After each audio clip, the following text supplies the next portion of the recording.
Waouh, une intro comme ça. Moi, je reviendrai à l'église pour une intro comme celle-là. Magnifique, magnifique.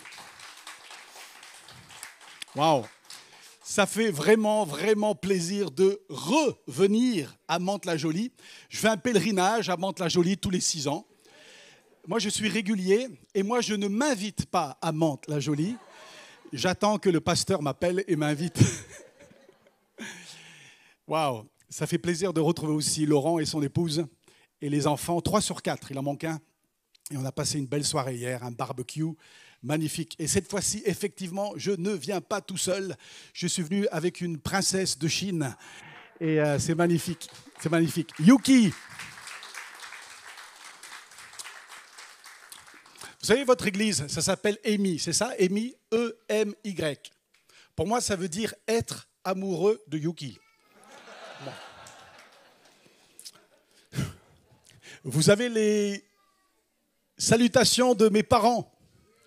Mon père est passé par ici il y a quelques années. Vous savez, l'Écossais qui n'ose pas encore mettre sa jupe écossaise alors qu'il en a une dans son armoire. Et puis il y a mon frère aussi qui vous salue, Marc et son épouse Rachel et l'équipe de la ZAP qui sont venus aussi il y a quelques années ici. Donc vous avez, il manquait Yuki pour compléter le tableau. Ça y est, tous les morceaux du Pulse de la famille Patton sont en place. C'est pas mal, hein? On se sent à la maison ici. Quand je suis arrivé tout à l'heure, il y a un frère qui m'a dit, quand vous êtes passé ici il y a quelques années, c'était en 2015, vous avez écrit un petit mot sur le livre que j'ai acheté, le livre « Quitter la plage ». Et vous avez écrit « Jésus est dans ton bateau ». 6 ans plus tard, il peut dire que le bateau n'a jamais coulé parce que Jésus est toujours avec lui dans son bateau. Amen. En parlant de Marc et Rachel, j'ai ramené avec moi, nous avons ramené, Yuki et moi, des cartons de ce CD, double CD de louanges pour les enfants. C'est de la bombe, c'est de la bombe. Je ne sais pas si on peut dire bombe dans une église, ça va? C'est de la bombe. Et quand vos enfants ou petits-enfants ou vos neveux et nièces l'auront écouté une fois, ils seront addicts. Ça, c'est une bonne addiction. Les réseaux sociaux, je ne sais pas si c'est une bonne addiction, mais ça, c'en est. Alors, le double CD vous attend à la sortie tout à l'heure et ça vous fera du bien. J'ai aussi un deuxième livre, effectivement, que j'ai écrit J'ai commencé à l'écrire au Cambodge, dans la petite ville de Kep, au sud du Cambodge, entre la jungle et la mer du sud de la Chine, où j'ai habité. C'était ma dernière adresse. Après 17 ans au Cambodge, je suis descendu au sud du Cambodge pour terminer mon ministère là-bas. Et c'est là que j'ai commencé à écrire un livre comme le premier. Ce sont 5 prédications sur papier que j'ai données dans différents endroits du monde. Et je me suis dit, ça fera du bien à ceux qui n'étaient pas là dans l'auditoire pour écouter le message, d'être bénis par ces 5 prédications. Ce livre est là simplement pour vous encourager à ne pas rester sur le banc de touche. J'ai rencontré trop de chrétiens sur le banc de touche qui se disent « j'ai raté le coche, j'ai fait une bêtise, alors c'est terminé pour moi ». Et nous, on met une croix sur les gens. Heureusement qu'il y a une autre croix qui nous libère de ce que les gens ont mis sur nous. Et ce livre est là pour nous encourager à quitter le banc de touche, à quitter les vestiaires. Il y en a même qui ont fini dans le vestiaire. Ils étaient dans le banc de touche et puis ils se sont dit « ouais, c'est terminé pour moi. Autrefois, je servais le Seigneur. Et maintenant, c'est fini. » Alors, ils ont terminé leur vie et ils sont peut-être ici ce matin dans un vestiaire. Et ce livre est là pour nous aider à courir dans la carrière que Jésus nous a ouverte. Ne perdez pas la seule vie que Dieu vous a donnée. Ce n'est pas ce que les autres disent de vous qui compte, c'est ce que la croix dit de vous qui compte. Amen.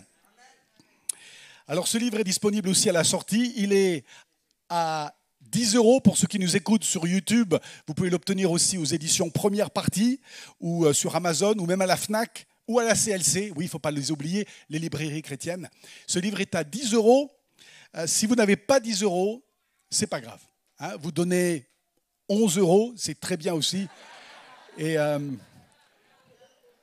si vous n'avez rien, sérieusement, vous n'avez rien, vous voulez le livre, prenez-le. Ce sera un cadeau. Et ça vous fera du bien. Et quand vous partirez en vacances, vous aurez un livre dans la valise et ça vous fera du bien. Et si ce livre ne vous booste pas, vous êtes remboursé. Vous vous rendez compte? Ouais, seulement ceux qui l'ont payé aussi. Hein. La première fois que je suis venu à l'église EMI, je n'ai pas la date, mais tout ce que je me souviens, j'arrivais du Cambodge, je visitais quelques églises en France, et puis j'étais logé, une nuit en tout cas, dans un hôtel en face de la gare du Nord, à Paris. J'ai perdu le nom de cet hôtel, et le lendemain, le samedi, j'allais venir ici. Mais je n'avais pas de portable. Et oui, les missionnaires n'ont pas de portable, en tout cas à l'époque. Et puis, il n'y avait pas de GPS. Et je me disais, comment je vais faire? J'avais écrit au pasteur à l'époque et je lui ai dit, j'avais écrit un mail pour dire, je viens, c'est tout bon, je peux venir prêcher. Je crois qu'il y avait même 2 cultes, il me semblait. Et j'ai dit, c'est tout bon pour moi. Mais il ne répondait pas à mon mail et j'avais plus son numéro ou je n'avais pas son numéro avec moi. Le samedi matin, je descends à la réception de l'hôtel et puis je parle avec ce monsieur d'origine maghrébine, je crois. Et puis on parle très sympathique et je lui dis que je suis de très loin. Je travaille à 11 000 kilomètres d'ici, dans un petit pays là-bas en Asie du Sud-Est, le Cambodge. Ça l'a intéressé. Je lui ai parlé du travail humanitaire qu'on faisait auprès des enfants des rues dans les bidonvilles de Phnom Penh. Ça l'a intéressé encore un peu plus. Et ensuite, je lui ai parlé de Jésus. J'aime bien arriver comme ça pour parler de Jésus. Et puis, je lui dis, en fait, je dois me rendre dans une église évangélique dans la ville de Mantes-la-Jolie. Et je vais prêcher demain dans une église, mais je n'arrive pas à contacter le pasteur. Il s'est tourné et il a appelé la femme de ménage. Je ne sais plus comment elle s'appelait. On va l'appeler Marie-Thérèse, d'accord? Ça vous va? Il a dit, Marie-Thérèse, viens. Il y a un monsieur qui croit comme toi. Alors elle est arrivée avec sa serpillière. Et puis on a discuté. Et je lui dis, vous savez, Marie-Thérèse, si elle s'appelait comme ça, je lui dis, vous savez, j'ai besoin de me rendre dans une église évangélique à Mantes-la-Jolie. Elle me dit, c'est intéressant, je suis chrétienne évangélique aussi, et j'habite à Mantes-la-Jolie. Et je lui dis, vous savez, c'est l'Assemblée de Dieu, c'est toujours ça, hein? Oui. L'Assemblée de Dieu de Mantes-la-Jolie. Elle dit, je suis membre de l'Assemblée de Dieu de Mantes-la-Jolie. Et puis, elle me dit, vous savez, tout à l'heure, je finirai un petit peu plus tôt, et puis je vous emmènerai RER, TER, métro, j'y comprenais rien. Elle est devenue mon GPS, guidée par le Seigneur. Et puis le dimanche matin, quand j'ai prêché, j'ai dit à l'Assemblée, ceux qui étaient là s'en souviendront peut-être, il y a plus de 10 ans, hein, j'ai dit, vous avez un ange déguisé en femme de ménage. Est-ce qu'elle est là? Est-ce qu'elle est là, la sœur qui travaille dans cet hôtel? Elle n'est pas là aujourd'hui. Vous savez de qui je parle? Elle s'appelle comment? C'est pas Marie-Thérèse. Hein? Quand vous verrez Karine, si elle s'appelle Karine, vous lui dites de continuer à servir Dieu, conduit par l'Esprit de Dieu. Et elle m'a conduit jusqu'à Mantes-la-Jolie et ça m'a permis d'être à l'heure pour rencontrer le pasteur et prêcher sa parole. C'est formidable, hein? Il y a combien de chances de trouver quelqu'un qui est membre de cette église à Paris? Dites-moi. Justement, ce matin, j'aimerais vous parler d'un homme âgé qui, justement, était GPS, guidé par le Saint-Esprit. Alors, je vous invite à lire avec moi dans l'Évangile de Luc, au chapitre 2.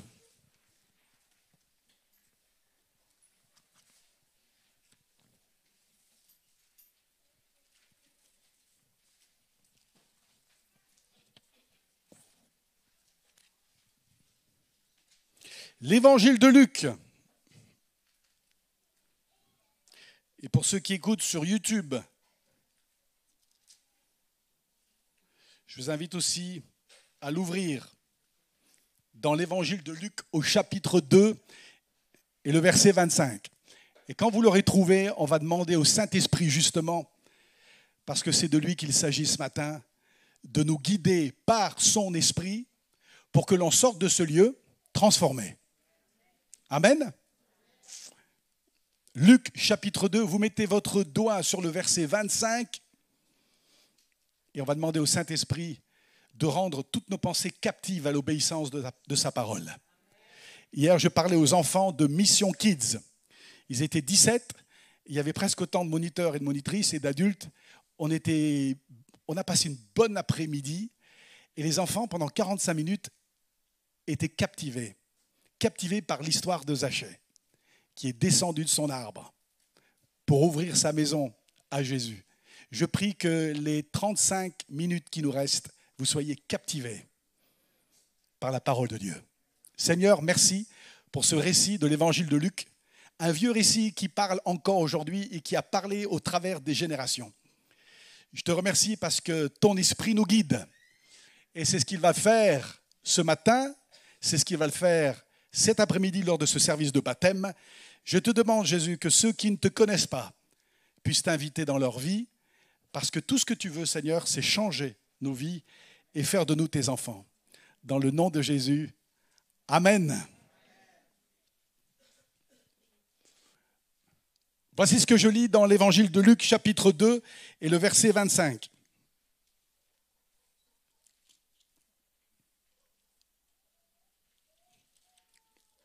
On va lire jusqu'au verset 34.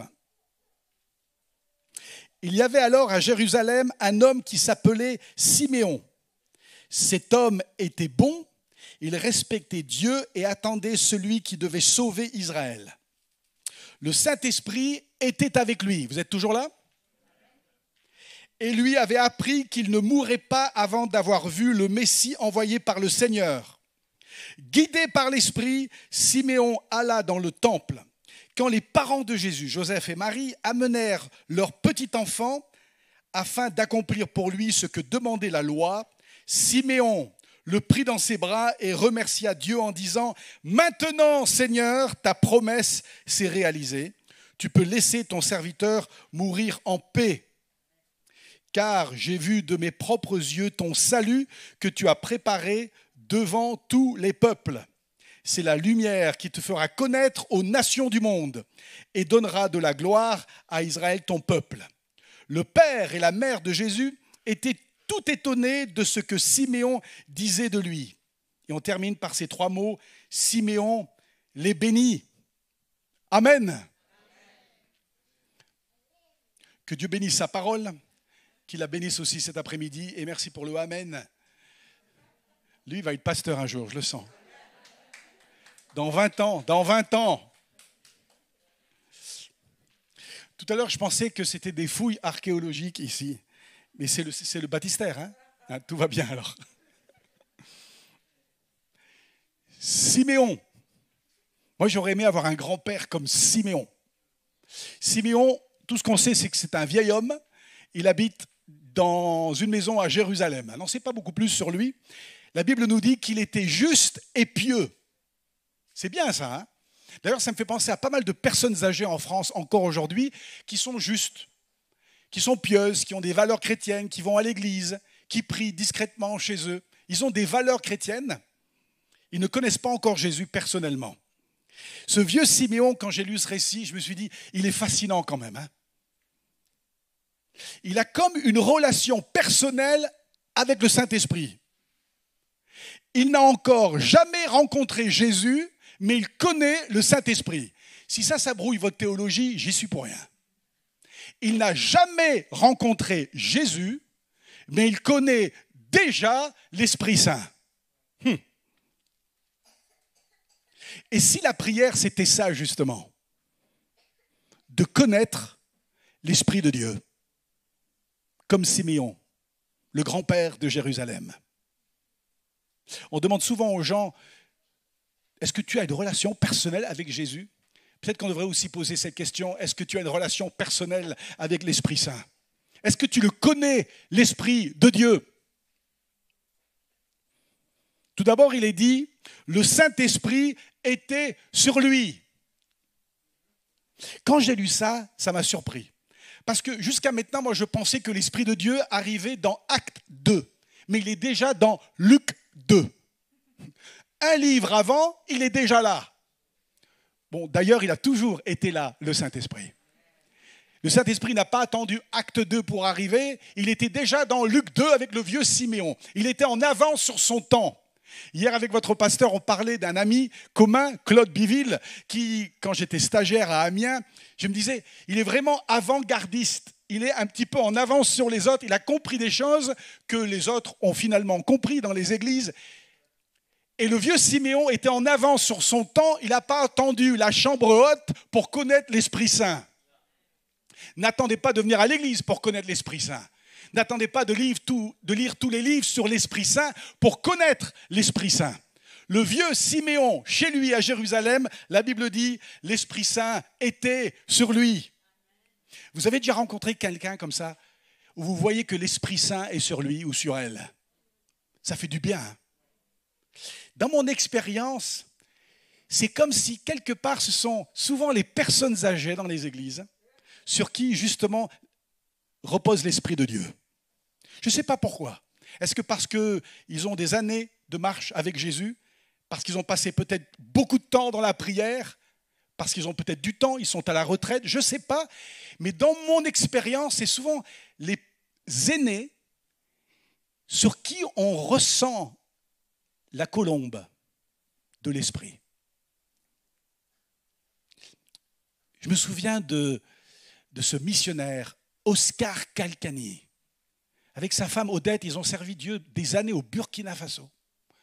Je les avais rencontrés plusieurs fois. Je me souviens d'une fois, ils étaient de passage à Mulhouse, en Alsace, et j'étais chez eux, dans leur salon, et je vois le visage de Oscar Calcani, avec sa grosse moustache, ses grosses lunettes et son gros accent italien, qui avait laissé son âme là-bas en Afrique, même si son corps était en Alsace. Et je voyais sur le visage de cet homme l'Esprit de Dieu. Je ne sais pas comment vous l'expliquer, mais je voyais sur cet homme âgé qui a donné tant d'années avec son épouse là-bas en Afrique de l'Ouest, je voyais l'Esprit Saint. Je me souviens, il y a 30 ans, je travaillais à l'Armée du Salut, un formidable mouvement missionnaire, à Roubaix, dans le nord de la France, la ville la plus pauvre de toute la France. L'Armée du Salut avait vraiment sa place là-bas. Et je me souviens de la visite d'une vieille dame, la major. Ils ont les lieutenants, les capitaines, les majors, comme dans une armée, mais c'est une armée qui sauve les âmes pour Jésus. Et je me souviens de cette petite major Boyodjan, avec un nom comme ça, je savais qu'elle était d'origine arménienne. Et cette petite dame, je me souviens, je préparais les croissants et les pains pour les SDF qui allaient venir ce matin dans la petite cuisine de l'Armée du Salut. Et avant que tous les SDF, les clochards, les démunis n'entrent, elle nous avait rendu une visite, cette vieille dame. Et je me souviens, au moment où elle est rentrée dans la cuisine et je retirais les croissants du four, à ce moment-là, j'ai vu le visage de cette femme, j'ai vu que l'Esprit Saint reposait sur elle. L'Esprit Saint reposait sur Siméon.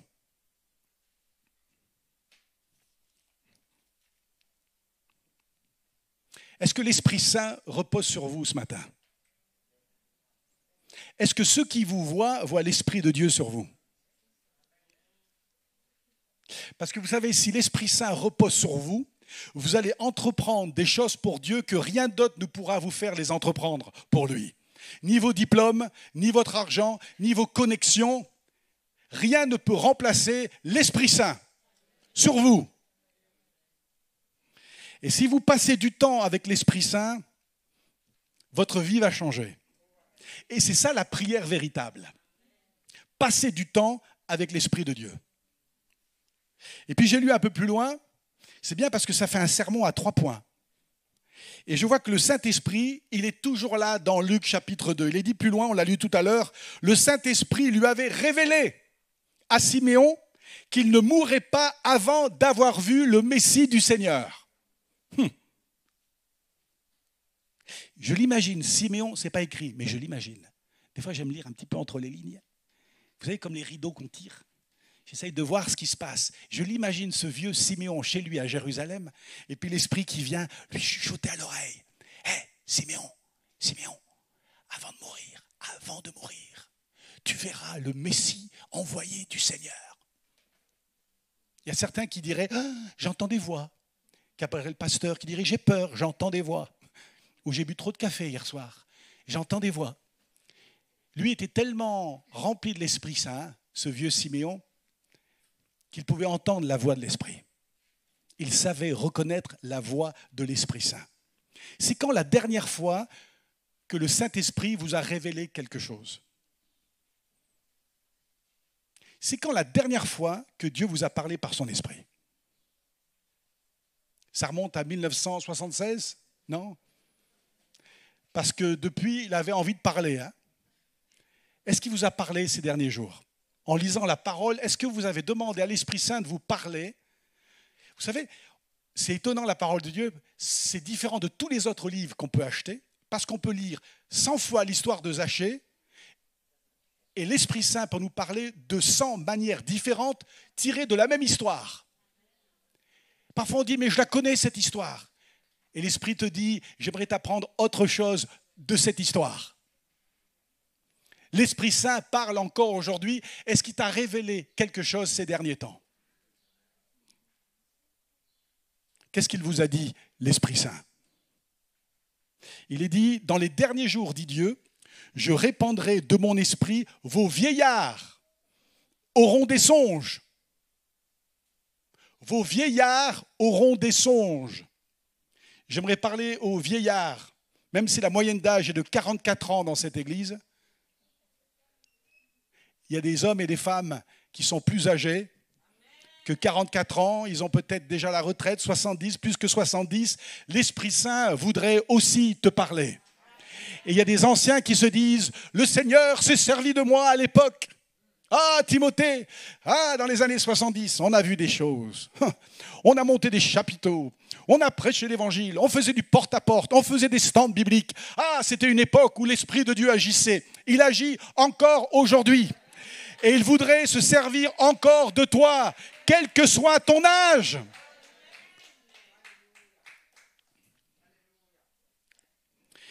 Et puis il est dit, Siméon vint au temple poussé par l'Esprit. Décidément, l'Esprit est partout dans Luc chapitre 2.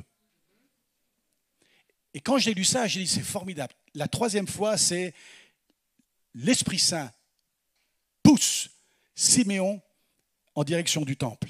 Et je l'imagine de nouveau chez lui, Siméon. Il ne tient plus en place.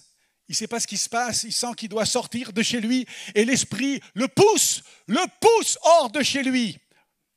Moi, j'aimerais que l'Esprit nous pousse hors de nos sécurités, nos fausses sécurités, nous pousse hors de nos murs, de nos façons de faire. C'est toujours comme ça qu'on a fait Timothée, on ne peut pas changer. J'aimerais que l'Esprit nous pousse à faire différemment, pas pour être différent, mais parce que c'est l'Esprit qui nous a poussés. Et l'Esprit Saint pousse ce vieillard hors de chez lui en direction du temple de Jérusalem. Et au moment où le vieux Siméon franchit la porte du temple de Jérusalem, c'est à ce moment-là que Joseph, Marie et l'enfant Jésus pénètrent aussi dans le temple. Voilà le timing parfait de Dieu. Quand on est poussé par l'Esprit de Dieu, on rencontre les bonnes personnes au bon endroit, au bon moment.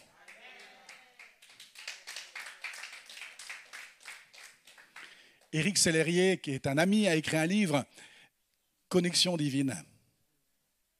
C'est ça. Être connecté au Saint-Esprit. On est connecté à l'Esprit, on connaît le Saint-Esprit, on est guidé par l'Esprit et on rencontre des gens qu'on n'aurait jamais pu rencontrer, comme cette femme de ménage à l'hôtel en face de la gare du Nord. Il y avait une chance sur des millions, j'aime pas le mot chance, mais il y avait une chance sur des millions de la rencontrer pour qu'elle m'aide. Quand on laisse le Saint-Esprit nous guider, il nous permet de rencontrer les bonnes personnes au bon endroit. Et toi, tu te grattes la tête et tu dis, je vais faire comment pour débloquer cette situation, ce nœud qui est là depuis des années? Laisse le Saint-Esprit te conduire au bon endroit, au bon moment pour trouver les bonnes connexions. Amen. Et d'ailleurs, quand il arrive dans le temple, il aperçoit un bébé dans les bras d'une jeune fille, c'était une adolescente d'ailleurs. Comment Siméon a su que cet enfant était le Messie venu du Seigneur? Il n'y avait pas des anges autour qui disaient « Hey, Siméon, c'est lui, c'est lui, celui que tu attends, c'est lui la promesse, c'est lui Jésus. » Il n'y avait pas d'ange. Mais Siméon savait que l'enfant dans les bras de cette jeune femme, c'était Jésus, le Fils de Dieu. Il l'a su, je pense, parce qu'il était simplement conduit par l'Esprit Saint. Et quand tu es conduit par l'Esprit de Dieu, tu vas reconnaître les plans de Dieu. Si c'est tout ce que tu retiens ce matin, tu retiens ça. Si tu es guidé par l'Esprit de Dieu, tu vas reconnaître. Tu auras les bonnes lunettes. Il y a des gens qui portent les mauvaises lunettes depuis des années, qui sont convaincus de quelque chose qui est faux. Ça semble juste, mais c'est quand même faux. Si tu es conduit comme le vieux Siméon par l'Esprit Saint, tu vas reconnaître Jésus dans les bras de Marie. Tu vas reconnaître le plan de Dieu, la direction de Dieu, si seulement tu laisses l'Esprit Saint te guider. Jean-Marie Vianney, ce n'était pas un missionnaire des Assemblées de Dieu, mais il est né au XVIIIe siècle, lui. C'est un homme qu'on appelait le curé d'Ars. Il a dit ceci: l'Esprit Saint nous conduit comme une mère conduit son enfant de 2 ans par la main, comme une personne qui conduit un aveugle. C'est bien dit, hein? J'aime ces citations, ce vieux curé français du XVIIIe siècle. Il a aussi dit ceci: si l'on disait aux damnés, pourquoi êtes-vous en enfer? Il répondrait, pour avoir résisté au Saint-Esprit. Et si l'on disait aux saints, pourquoi êtes-vous au ciel? Il répondrait, pour avoir écouté le Saint-Esprit. Laisse l'Esprit Saint te guider, comme une maman qui conduit son enfant de 2 ans par la main. Toi, tu penses savoir où elle est. Comme un enfant de 2 ans qui sait exactement comment retrouver le chemin de la maison, tout seul comme un grand. Laisse le Saint-Esprit comme une maman te tenir la main et te conduire dans la bonne direction.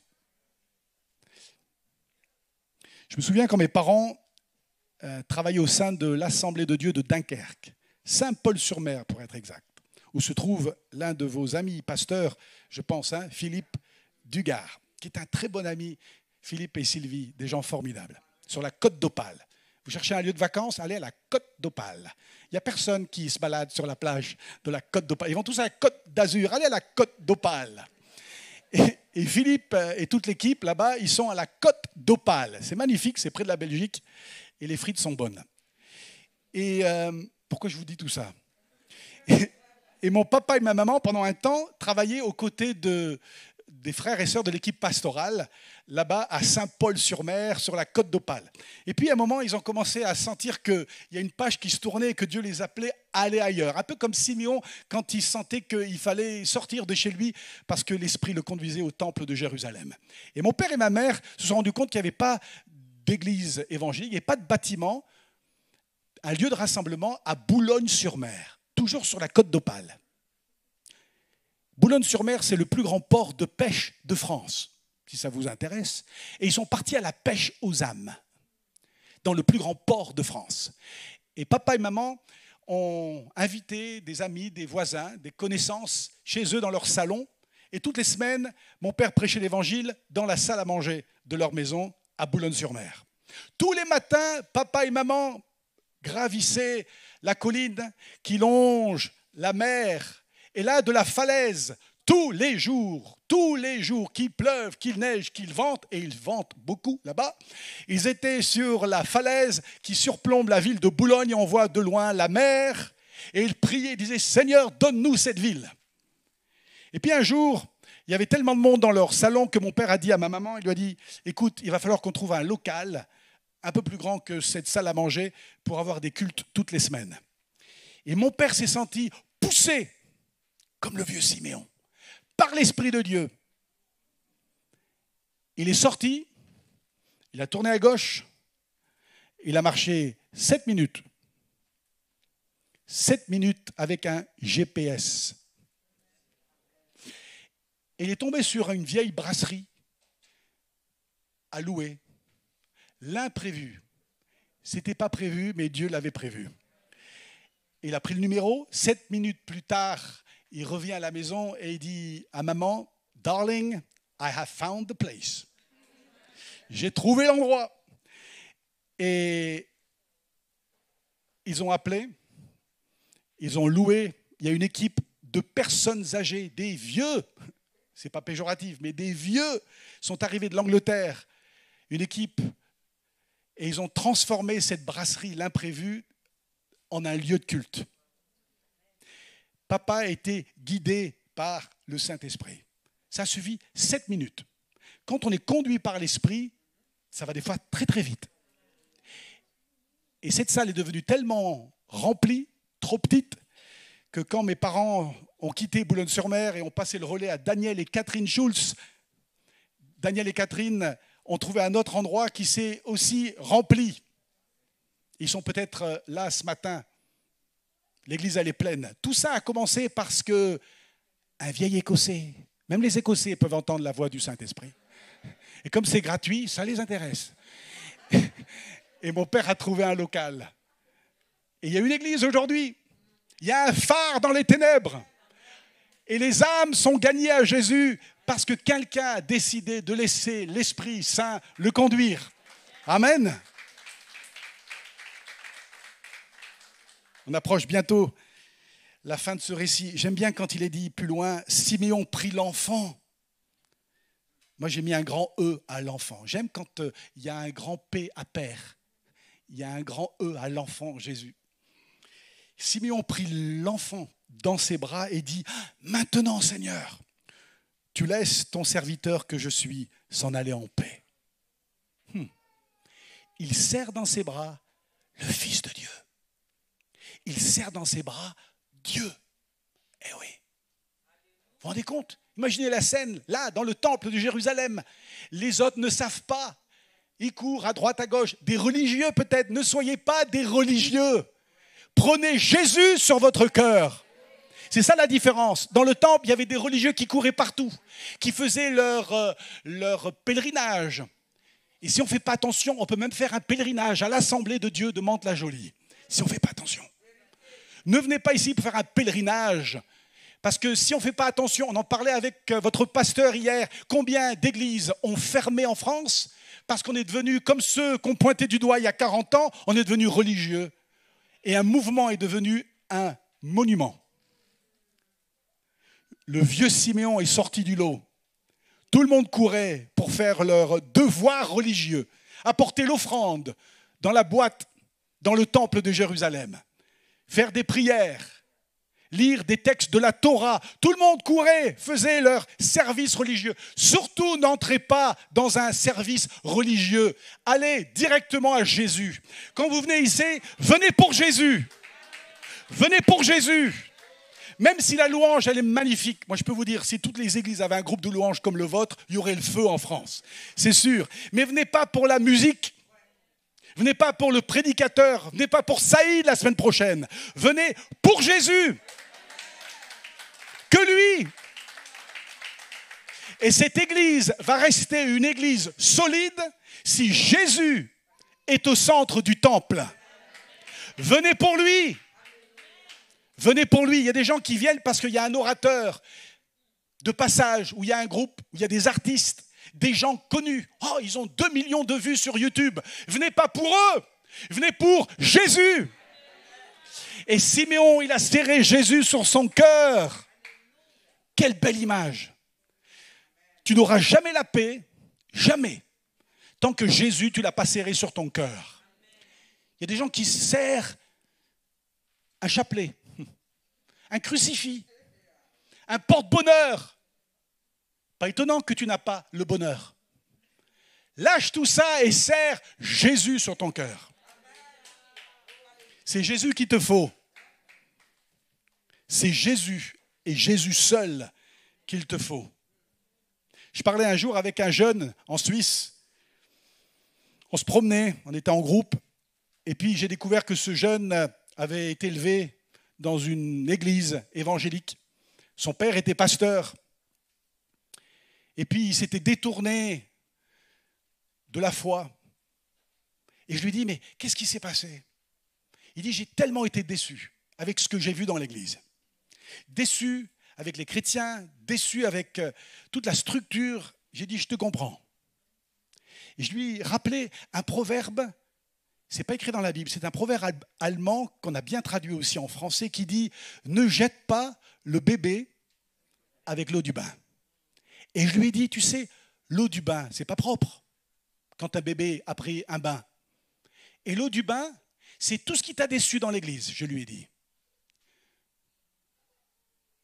tout ce que tu n'aimes pas encore aujourd'hui dans l'église, c'est l'eau du bain. Mais surtout, jette pas le bébé. Je dis, jette pas le bébé parce que c'est le bébé qui va te sauver. C'est le bébé qu'il faut serrer contre son cœur. Et oui, l'eau du bain, c'est pas propre. Ce qu'on voit parfois dans l'église, et parfois nous aussi, on a contribué à rendre l'eau toute sale. C'est Jésus qu'il faut. Alors oublie l'eau du bain, tu peux jeter l'eau du bain, mais serre Jésus sur ton cœur. Et dans quelques minutes, je te donnerai l'occasion justement d'ouvrir ton cœur, d'ouvrir tes bras comme le vieux Siméon dans le temple de Jérusalem et de serrer Jésus sur ton cœur. Même plus que ça, d'ouvrir ton cœur comme l'ont fait des enfants hier après-midi ici, d'ouvrir la porte de ta maison et d'inviter Jésus à l'intérieur. Parce qu'il veut rentrer dans ton temple. Dans ton temple. C'est pas ça le temple. Le temple, c'est ça. Jésus veut rentrer dans ton temple. Aujourd'hui, il veut rentrer dans ton temple et faire de toi une nouvelle création. Je vais terminer avec ces quelques versets. Parce qu'on ne peut pas oublier Anne aussi dans le temple. 5 minutes encore? Regardez avec moi, verset 36.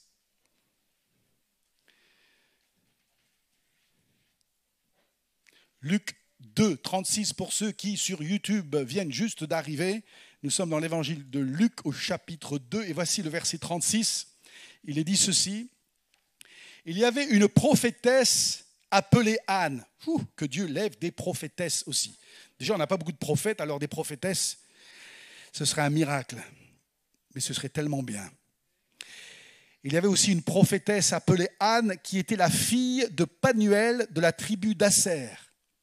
Elle était très âgée. Ah, ça, j'aime bien. Elle était très âgée. Pour ceux qui se sentent âgés, voilà aussi un encouragement pour vous. Elle avait vécu 7 ans avec le mari qu'elle avait épousé dans sa jeunesse, puis demeurée veuve. Elle était parvenue à l'âge de 84 ans.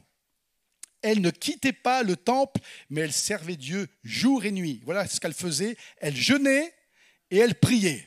Ça rejoint le thème de ce culte ce matin, la prière. Elle jeûnait et elle priait. Elle arriva à ce même, j'aime ce petit mot de 4 lettres, à ce même moment et se mit à remercier Dieu. Et elle parla de l'enfant Jésus à tous ceux qui attendaient que Dieu délivre Jérusalem. Waouh! J'ai relevé 2 phrases. Elle servait Dieu nuit et jour dans le jeûne et la prière. Voilà une façon formidable de servir Dieu. Sers-le dans le jeûne et la prière. Le monde change grâce à celles et ceux qui intercèdent. Et cette femme, âgée, veuve, dans le temple, Anne, servait Dieu nuit et jour. On dit, tiens, venez à la réunion de prière. Je ne sais pas, c'est à quelle heure ici la réunion de prière en semaine? C'est à 19h30. On peut prier à 19h30, mais on peut prier aussi jour et nuit. Et il est dit, elle parlait de Jésus à tous ceux qui attendaient la délivrance. Vous la voyez, cette mamie de 84 ans? Elle parlait de Jésus à tout le monde. Quand j'ai vu ça, j'ai dit, ah ça c'est quelque chose. Jésus vient juste de naître. Elle ne l'a jamais rencontré et elle parle de Jésus à tout le monde. Vous voulez que je la redise cette phrase? Quand j'ai vu ça, j'ai dit tiens, cette mamie de 84 ans est probablement, ça c'est d'après moi, la première évangéliste de l'histoire de l'Église. Elle parle de Jésus à tout le monde alors que Jésus vient juste de naître. Mais ça c'est fascinant. Et elle arrive au même moment qu'arrive le vieux Siméon, Joseph, Marie et l'enfant Jésus. Les 5 se sont rencontrés au même moment dans le temple de Jérusalem. C'est fascinant. Dieu se sert des papis comme Siméon et des mamies comme Anne. Et j'aimerais dire aux papis et aux mamies, Dieu n'a pas fini avec toi. Il veut encore, retiens ce mot, encore se servir de toi, mon frère, de toi, ma sœur. C'est pas fini. Dieu veut se servir de toi comme il s'est servi de Anne dans le jeûne et la prière. Dieu veut se servir de toi. Cette année, justement, mes parents auront tous les deux 84 ans, comme Anne dans le temple. Et je crois qu'ils ont la même passion pour la prière et pour témoigner de Jésus aujourd'hui qu'ils l'avaient il y a 55 ans quand ils sont arrivés comme missionnaires en France.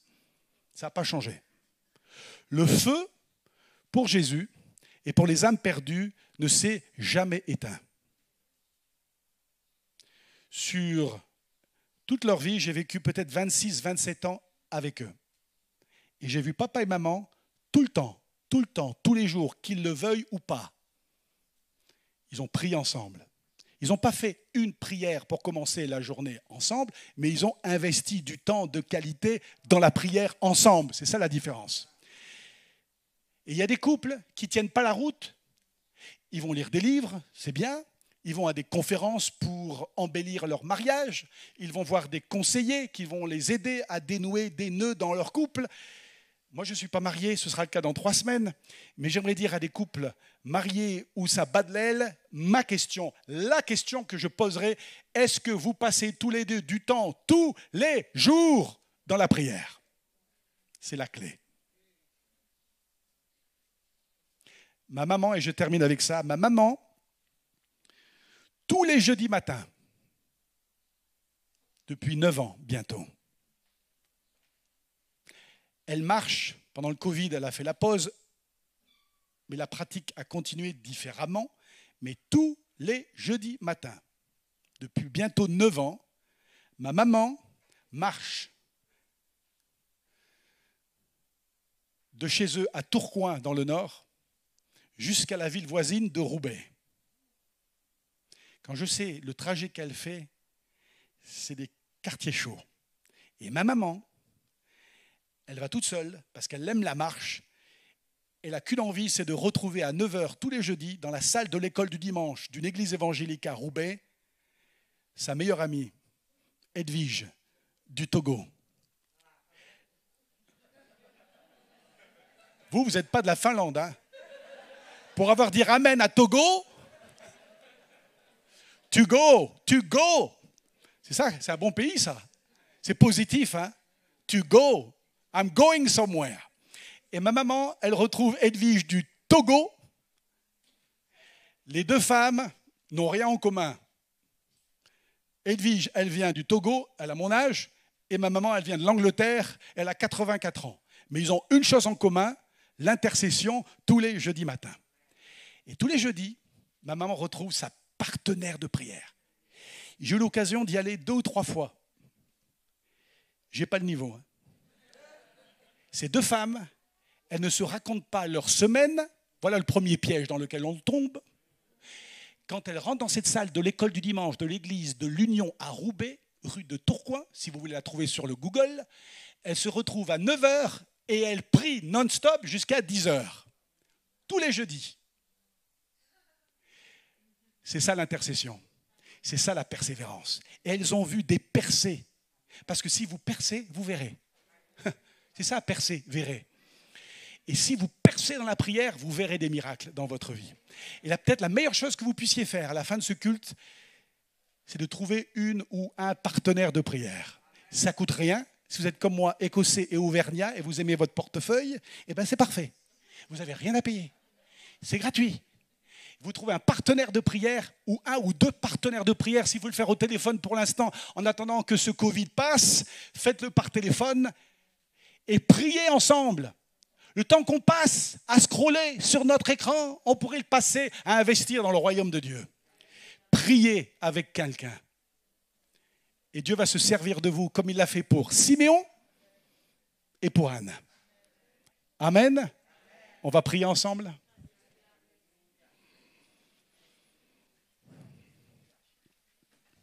Et alors que nos yeux sont fermés, je veux encourager tout d'abord les plus anciens parmi nous. Je te dis, j'ai passé 70, ou j'approche des 80. C'est terminé pour moi. Non, ce n'est pas terminé pour toi. Dieu veut se servir encore de toi, de ta vie, de tes dons, de tes talents, de ton expérience, de ton temps.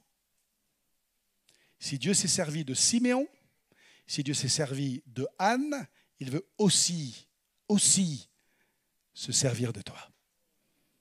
Alors je t'invite, ne dis pas comme un retraité dans mon église il y a plus de 25 ans, en Picardie, qui m'a dit « Écoute Timothée, c'est bien, mais place aux jeunes. » Ne parlez jamais comme ça. C'est place aux jeunes, mais c'est toujours place aux vieux. Tant que tu as de l'air dans tes poumons, Dieu veut se servir de toi. Alors dis-lui, à ta place, dis-lui, Seigneur, c'est vrai, mes cheveux sont plus tout à fait... ça grisouille. C'est vrai que, Seigneur, mes cheveux sont blancs. C'est vrai que j'ai des courbatures. C'est vrai, Seigneur, j'ai de l'arthrose parfois. C'est vrai que les années ont passé. Mais Seigneur, je te donne tout à nouveau ma vie. Sers-toi de moi tout à nouveau, comme la première fois. Je me donne à nouveau à toi, Seigneur. Et si j'ai 10 ans encore à vivre, ou 20, ou plus, Seigneur, je veux les investir pour ton royaume. Dites-le à votre place. J'investis le reste de ma vie pour ton royaume, Seigneur. Dites-le, comme Siméon et Anne, je m'investis, Seigneur, déjà dans la prière, tous les jours. Merci, Jésus. Merci, Jésus. Je voudrais parler à ceux qui n'ont pas serré Jésus, comme le vieux Siméon, sur leur cœur. Jésus est dans le temple aujourd'hui. Il est là. Saisis l'occasion que le Père te donne pour serrer son Fils Jésus sur ton cœur. Saisis l'occasion. J'ai donné ma vie à Jésus à l'âge de 4 ans. Personne n'est trop jeune. Et je parle aux enfants qui nous écoutent derrière l'écran. Tu n'es pas trop jeune pour donner ta vie à Jésus. Est-ce que tu l'as serré sur ton cœur? Maman l'a fait. Et toi? Est-ce que tu as déjà serré, comme le vieux Siméon, Jésus sur ton cœur? C'est Jésus. Lâche tout, lâche le reste, lâche le reste. Lâche tout ce qui te retient. Lâche et saisis Jésus. Ce n'est pas Jésus et quelque chose d'autre. Il n'y a pas de et. C'est Jésus, point. C'est Jésus, point. Il n'y a qu'un sauveur, c'est Jésus. Tu peux connaître le pasteur et pas connaître le sauveur. C'est Jésus. Alors je t'invite à ta place, qui que tu sois, alors que nos têtes sont baissées et que nous sommes en la présence de Dieu, merci de prier avec moi pour ceux qui bataillent peut-être dans leur cœur, qui lâchent tout et qu'ils viennent serrer Jésus sur leur cœur. Dis oui à Jésus. C'est tout ce qu'il te demande. Dis oui. Dis oui à Jésus. Si ça c'est ta prière, c'est ton désir, simplement pour te démarquer, c'est important de se démarquer, de montrer qu'on veut suivre Jésus. On veut le serrer sur son cœur et lui demander de pardonner nos péchés. J'aimerais simplement te demander, qui que tu sois, quel que soit ton âge, même si tu as fréquenté cette église depuis des années, mais tu n'as jamais saisi la main de Jésus, j'aimerais t'inviter simplement à ta place de lever ta main. Tu lèves ta main et en levant ta main, tu dis « Je donne ma vie à Jésus », tout simplement. Voilà, super. Merci pour le petit garçon qui lève la main. Merci Jésus, priez pour lui. Merci pour cet homme âgé qui lève la main. Je vous vois. Waouh! Un jeune enfant et un vieillard. Merci pour ces mains qui se lèvent. Y en a-t-il d'autres qui veulent donner toute leur vie à Jésus? C'est maintenant qu'il est dans le temple. C'est maintenant que l'enfant Jésus est dans le temple. Viens le serrer. Merci pour la petite fille au fond, magnifique. Merci pour les enfants qui donnent aujourd'hui leur vie à Jésus. Une dernière personne avant de terminer. Merci Jésus. Merci pour ces mains qui se sont levées, Jésus. Merci pour ce garçon qui lève la main aussi, cette petite. Merci pour ces 4 enfants qui disent oui à Jésus. Merci pour ce frère qui lève la main. Serre Jésus sur ton cœur. Merci pour ce frère derrière. Y en a-t-il d'autres? Ce n'est pas d'être membre de EMI grec qui compte, c'est d'être membre de la famille de Jésus. C'est ça qui compte. Merci ma sœur au fond. Merci pour ces mains qui se lèvent. Vous dites oui à Jésus. Vous dites oui à Jésus. Mon papa m'a appris un petit chant quand j'étais petit. C'est peut-être le chant le plus facile qui n'a jamais été écrit dans l'histoire des chants. Il me l'a enseigné en anglais, puisque je parle toujours en anglais à mon papa, mais on va le traduire en français. Gardez vos yeux fermés et écoutez. Et vous allez le chanter en français, et en le chantant en français, et je parle à ceux en particulier qui ont levé la main, il est tellement simple que même le petit garçon qui a levé sa main là-bas au fond, il va pouvoir le chanter. Merci ma sœur devant. Jésus vous voit. I say yes, yes, yes. I say yes, yes, yes. I say yes, Lord. I say yes, Lord. I say yes, yes, yes. En français, je dis oui ensemble. Je dis oui, oui, oui. Je dis oui. Je dis oui, oui, oui. Dis-lui. Oui, Seigneur. Je dis oui, Seigneur. Je dis oui, Seigneur. Je dis oui, oui, oui. Une dernière fois, je dis oui. Et ceux qui ont levé la main, chantez-le de tout votre cœur. C'est tout ce qu'il attend de vous. Oui, oui. Je dis oui. Je dis oui, oui, oui. Je dis oui, Seigneur. Je dis oui, Seigneur. Je dis oui, Seigneur.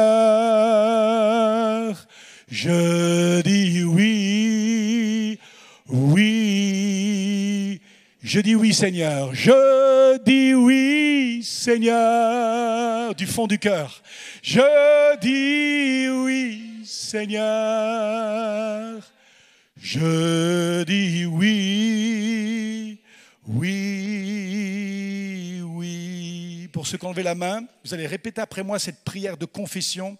Et c'est cette prière-là qui va changer ta vie. Et on va la prier avec vous. Elle va être très simple, parce qu'il y a des enfants de 6 ou 7 ans ou 8 ans qui ont levé la main. Elle va être très simple. Et Jésus aime quand c'est tout simple. Quand on devient compliqué, on devient déjà un peu religieux. Comme ceux qui couraient dans tous les sens dans le temple. Soyez comme Simeon, soyez simple. Soyez simple. Dites à haute voix, Seigneur Jésus, je crois que tu es mort pour moi sur la croix. J'ouvre mon cœur. Viens à l'intérieur. Nettoie-moi de tous mes péchés. Viens par ton esprit. Et je crois que tu es ressuscité. Je veux te suivre pour le reste de ma vie. Je te serre sur mon cœur. Et je ne te lâcherai jamais. Dans le nom de Jésus. Amen.